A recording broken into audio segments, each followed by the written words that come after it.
कितने सहारों को ढूंढा, फिर भी ये जीव बेसहारा होकर इस दुनिया से चला गया और पराधीन का पराधीन रहा, दूसरों के आश्रित रहा, तभी तो तेरी उस अर्थी को उठाने के लिए 4 कंधों का सहारा लेना पड़ा। आचार्य भगवंत कहते हैं, रे श्राव को संभलने की, जगने की अब आपको कोशिश करनी होगी। तंद्रा को छोड़ना होगा और तंद्रा को तोड़कर ज्ञान चक्षुओं को उन्मिलित करना होगा। जब आप इन व्यसनों को छोड़ देंगे, इन पापों को छोड़ देंगे, तो आपका मन तभी होगा कि अब मैं चलूं उस दरबार में जहाँ पर जिसका कोई नहीं होता उसका प्रभु होता है, जिसका कोई नहीं होता उसका गुरु होता है। जब मूल गुण ही नहीं होंगे तो भला उत्तर गुणों को कौन पालन करेगा। ऐसे मूल गुणों से रहित आत्मा जो ये सोच करके चलती है, क्या करता है धर्म, क्या करते हैं गुरु, किसे कहते हैं त्याग, त्याग नहीं, हमें तो मौज और मस्ती करनी है। इस मनुष्य पर्याय का उपयोग त्याग से नहीं करना, बैराग से नहीं करना, गुरुओं की शरण से नहीं करना, यार दोस्तों के साथ मनमानी करनी है, भक्ष अभक्ष का जैसा हो सेवन करना है। हमें अपने स्टैंडर्ड के आगे ना जाति का ध्यान है, ना धर्म का ध्यान है, ना संस्कारों का ध्यान है, ना माता पिता का सम्मान है और ना गुरु के यश की कोई चिंता है। भला जो इन सबको ध्यान में नहीं रखता वो भगवान महावीर के इस धर्म ध्वजा को कैसे संभाल सकेगा।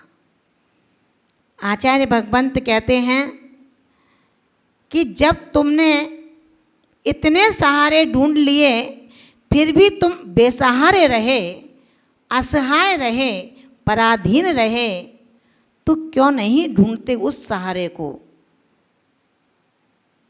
जो सहारा एक बार ढूंढ लेता है। याद है ना आपको, मछुआरा जब उस जलाशय में अपना जाल डालता है तो उस जाल को देख कर के मछलियाँ दूर भागती हैं, लेकिन यदि कोई समझदार मछली होती है तो वो दूर नहीं भागती, वो मछुआरे के चरणों के पास आकर के बैठ जाती है। उस चाकी के पाट के बीच में जो कीली बनी हुई है, धुरी है, उसमें डाले गए गेहूं के दाने जो धुरी के आसपास रहते हैं वो पिसने से बच जाते हैं और जो धुरी से दूर भागते हैं वो पिस जाया करते हैं। मछुआरे की चरण में बैठ कर के कल्लोलें करती है वो मछली जो जाल में फंस जाती हैं। उन जाल में फंसी मछलियों को देख करके विचार करती है और मछली जो जाल में फंसी हैं वो देख करके कहती है कि रे मछली, हम और तुम एक ही वंश के हैं, तुम मछुआरे के पास में इस जल में कल्लोलें कर रही हो और हम जाल में फंस चुके हैं। मछली ने कहा कि तुम उस मछुआरे के जाल को देख करके बहुत दूर भागी थी। जो दूर भागता है वो फंस जाया करता है और जो गुरु चरणों में रहता है वो बच जाया करता है।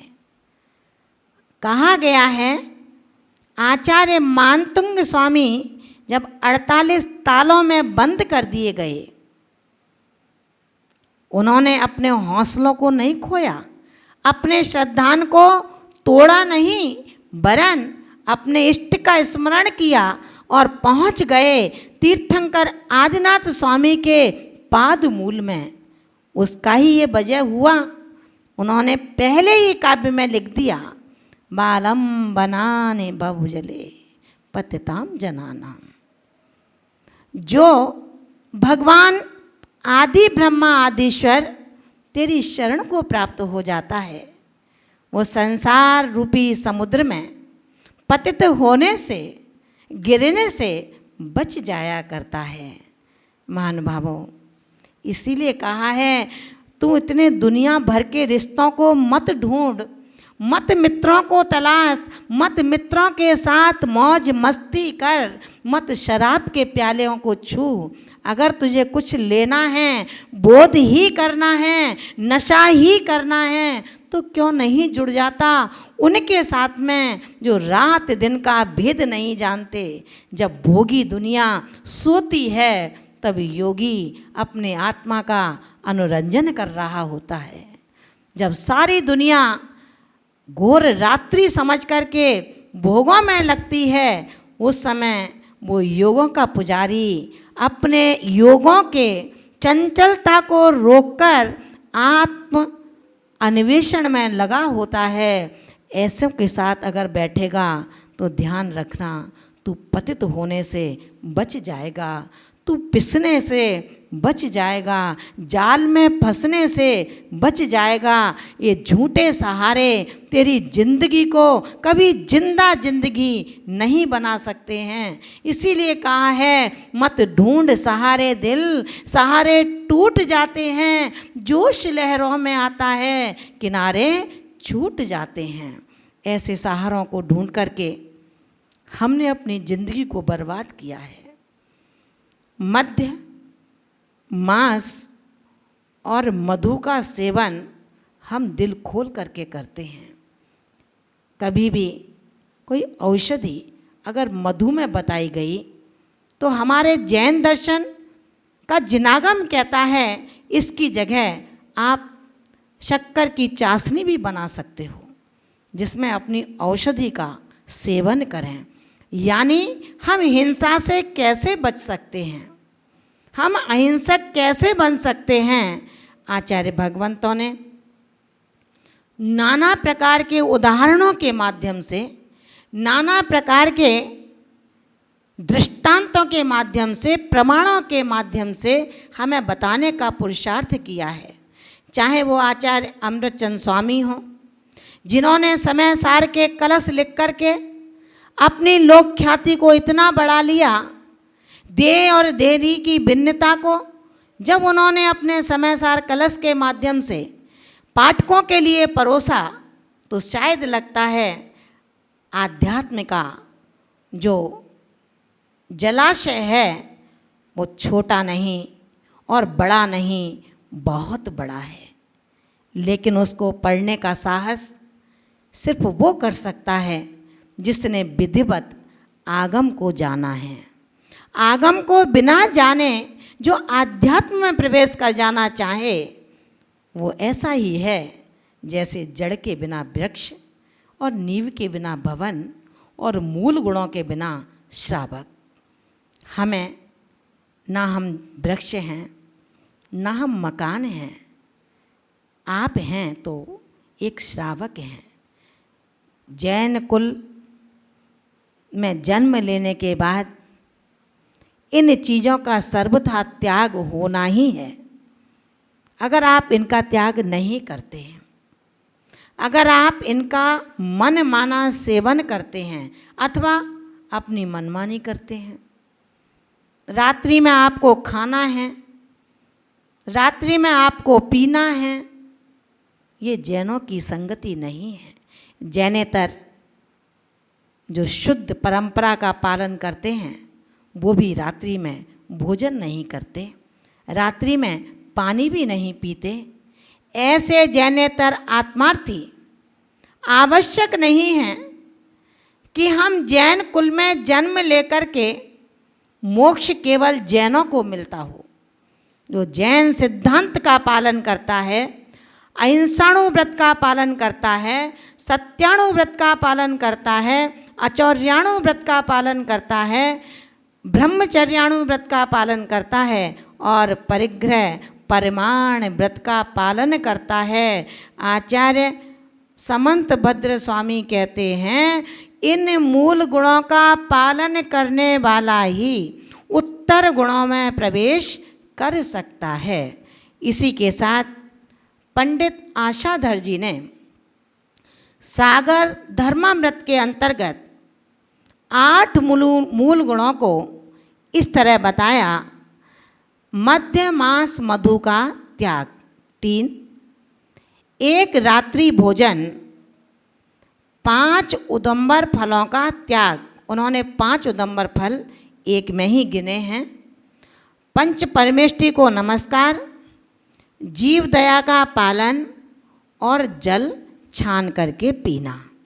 पंडित आशाधर जी के अनुसार इन 8 मूल गुणों को पालन करने वाला आत्मा जैनत्व के शासन को अपना करके अपनी इस पाप कालमा को, अपने इस अर्थहीन जीवन को, अपने इस गृहस्थ संबंधी शारीरिक स्तर के समस्त कार्यों को तभी उपार्जित कर सकता है जब वो अपने श्रावकत्व की मजबूत नींव के साथ अपने जैनत्व की रक्षा करने में तत्पर होगा।